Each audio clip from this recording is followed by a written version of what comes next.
ನಮಸ್ತೆ.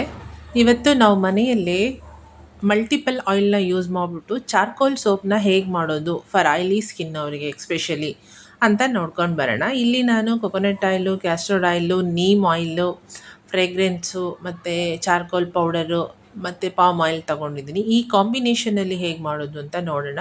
ನಾನು ನಿಮಗೆ ಇದ್ರದ್ದು ಮೆಷರ್ಮೆಂಟು ಕೂಡ ಡಿಸ್ಕ್ರಿಪ್ಷನ್ ಬಾಕ್ಸಲ್ಲಿ ಹಾಕಿರ್ತೀನಿ. ವಿಡಿಯೋನ ಕೊನೆಯವರೆಗೂ ನೋಡಿ.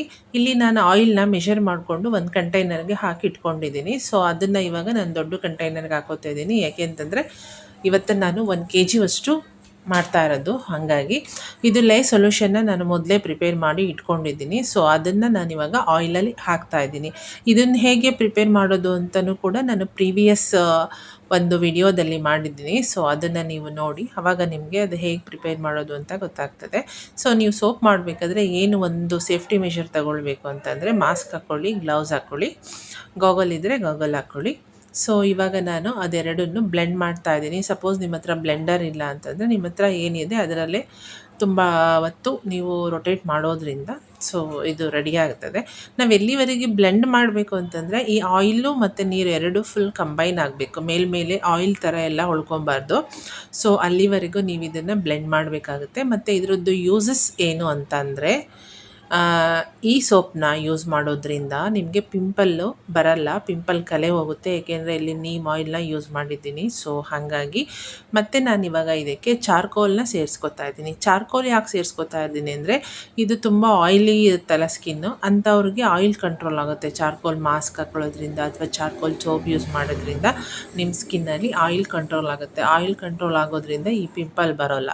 ಸೊ ಹಾಗಾಗಿ ಇಲ್ಲಿ ನಾನು ಸೋಪಲ್ಲಿ ಕೂಡ ಚಾರ್ಕೋಲ್ ಪೌಡರ್ನ ಯೂಸ್ ಮಾಡ್ತಾ ಇದ್ದೀನಿ. ನೀವು ಇದನ್ನು ರೆಗ್ಯುಲರ್ ಯೂಸ್ ಮಾಡೋದ್ರಿಂದ ಆಯಿಲು ಕಂಟ್ರೋಲ್ ಆಗುತ್ತೆ. ನಾನಿಲ್ಲಿ ಸ್ಮೆಲ್ಗೋಸ್ಕರ ಫ್ರೆಗ್ರೆನ್ಸ್ ಆಯಿಲ್ನ ಬಳಸ್ತಾ ಇದ್ದೀನಿ. ಸೊ ಇದು ಕೂಡ ಇದರಲ್ಲಿ ಬ್ಲೆಂಡ್ ಆಗಬೇಕು. ಅಲ್ಲಿವರೆಗೂ ನೀವು ಅದನ್ನು ಮಿಕ್ಸ್ ಮಾಡಿ ನಿಮಗೆಲ್ಲ ಬ್ಲೆಂಡ್ ಆಗಿದೆ ಅಂತ ಅಂದಮೇಲೆ ನೀವು ಇದನ್ನು ಮೋಲ್ಡ್ಗೆ ಹಾಕ್ಕೊಳ್ಬೋದು. ಸೊ ಮತ್ತು ಬೆನಿಫಿಟ್ ಬಗ್ಗೆ ಹೋದಾಗ ಇದು ನ್ಯಾಚುರಲ್ ಸೋಪ್ ಆಗಿರೋದ್ರಿಂದ ನಿಮಗಂಥ ಸೈಡ್ ಎಫೆಕ್ಟ್ಸ್ ಎಲ್ಲ ಏನೂ ಇರಲ್ಲ. ಪ್ರತಿಯೊಬ್ಬರೂ ಇದನ್ನು ಮಾಡ್ಕೊಂಡು ಯೂಸ್ ಮಾಡ್ಕೊಳ್ಬೋದು. ಮತ್ತು ಆಯಿಲ್ಗಳನ್ನು ಯೂಸ್ ಮಾಡಿರೋದ್ರಿಂದ ಸ್ಕಿನ್ಗೂ ಕೂಡ ಒಳ್ಳೆ ಮಾಯ್ಶ್ಚರ್ ಕೊಡ್ತದೆ. ಸೊ ಇದು ರೆಡಿಯಾಗಿದೆ. ನಾನು ರಬ್ಬಿಂಗ್ ಆಲ್ಕೋಹಾಲ್ ಹಾಕ್ಕೊಂಡು ಮೋಲ್ಡನ್ನು ರೆಡಿ ಮಾಡಿ ಇಟ್ಕೊಂಡಿದ್ದೀನಿ. ಸೊ ನಾನಿವಾಗ ಇದನ್ನು ಮೋಲ್ಡ್ಗೆ ಹಾಕೋತಾ ಇದ್ದೀನಿ. ಸೊ ನೀವು ಇದನ್ನು ಮೋಲ್ಡ್ಗೆ ಹಾಕಿ ಆದಮೇಲೆ 1 ಡೇ ವೆಯ್ಟ್ ಮಾಡಬೇಕಾಗುತ್ತೆ. 1 ಡೇ ವೆಯ್ಟ್ ಆದಮೇಲೆ ಇದು ಹಾರ್ಡ್ ಆಗಿರುತ್ತೆ. ಅದಾದಮೇಲೆ ನೀವು ಡಿಮೋಲ್ಡ್ ಮಾಡಬೇಕಾಗುತ್ತೆ. ಸೊ ಆಮೇಲೆ ನೀವು ಈ ಸೋಪ್ನ ಯೂಸ್ ಮಾಡಬೇಕು ಅಂದರೆ 30ರಿಂದ 40 ದಿನ ವೆಯ್ಟ್ ಮಾಡಬೇಕು. ಏಕೆಂದರೆ ನಾವಿಲ್ಲಿ ಕಾಸ್ಟಿಕ್ ಸೋಡಾ ಬಳಸಿರೋದ್ರಿಂದ ಅದರದ್ದು ಪ್ರಾಪರ್ಟೀಸ್ನೆಲ್ಲ 30 ದಿನದಲ್ಲಿ ಕಳ್ಕೊಳ್ಳುತ್ತೆ. ಸೊ ಕೊನೆಯಲ್ಲಿ ನಮಗೆ ನ್ಯಾಚುರಲ್ ಆಗಿರೋ ಸೋಪ್ ಸಿಗುತ್ತೆ. ಸೊ ಹಾಗಾಗಿ ನೀವು ಈ ಸೋಪ್ನ ಯೂಸ್ ಮಾಡಬೇಕಂದ್ರೆ 30 to 40 ಡೇಸ್ ವೆಯ್ಟ್ ಮಾಡಿ ಆದಮೇಲೆ ಅದು ಕ್ಯೂರಿಂಗ್ ಪೀರಿಯಡ್ ಅಂತ ಹೇಳ್ತಾರೆ. ಆ ಕ್ಯೂರಿಂಗ್ ಪೀರಿಯಡ್ ಆದಮೇಲೆ ನೀವು ಈ ಸೋಪನ್ನು ಆರಾಮಾಗಿ ಯೂಸ್ ಮಾಡ್ಬೋದು. ಇದು ಎಕ್ಸ್ಪೆಷಲಿ ಫಾರ್ ಆಯಿಲಿ ಸ್ಕಿನ್ ಅವರು. ಯಾರಿಗಾದರೂ ಈ ಸೋಪ್ ಬೇಕೆಂದರೆ ಕಮೆಂಟ್ ಸೆಕ್ಷನಲ್ಲಿ ಹಾಕಿ ನಾವು ಕಳಿಸ್ಕೊಡ್ತೀವಿ. ಸೊ ಇದನ್ನು ನೀವೇ ಕೂಡ ಮನೆಯಲ್ಲಿ ಕೂಡ ಮಾಡಿಕೊಂಡು ಯೂಸ್ ಮಾಡ್ಬೋದು. ಹೆಲ್ತಿಯಾಗಿರುತ್ತೆ, ಒಳ್ಳೆ ಮಾಯ್ಶ್ಚರ್ ಕೊಡುತ್ತೆ ಸ್ಕಿನ್ಗೆ. ಸೊ ಈಗ ನೋಡಿ, ಇದು 1 ಡೇ ಆದಮೇಲೆ ರೆಡಿಯಾಗಿದೆ. ಇದನ್ನು ನಾನು ನಿಮಗೆ ಡಿಮೋಲ್ಡ್ ಮಾಡಿ ತೋರಿಸ್ತಾ ಇದ್ದೀನಿ. ನೋಡಿ, ತುಂಬ ಚೆನ್ನಾಗಿ ಇದು ರೆಡಿ ಆಗ್ತದೆ. ಸೊ ಇದನ್ನು ನೀವು ಕ್ಯೂರಿಂಗಿಗೆ ಅಂತ 30 ಡೇಸ್ ಬಿಡಬೇಕಾಗುತ್ತೆ. ಸೊ ಅದಾದಮೇಲೆ ನೀವು ಇದನ್ನು ಯೂಸ್ ಮಾಡ್ಬೋದು. ಅಲ್ಲಿವರೆಗೂ ನೀವು ಇದನ್ನು ಯೂಸ್ ಮಾಡಬಾರ್ದು. ಓಕೆನಾ?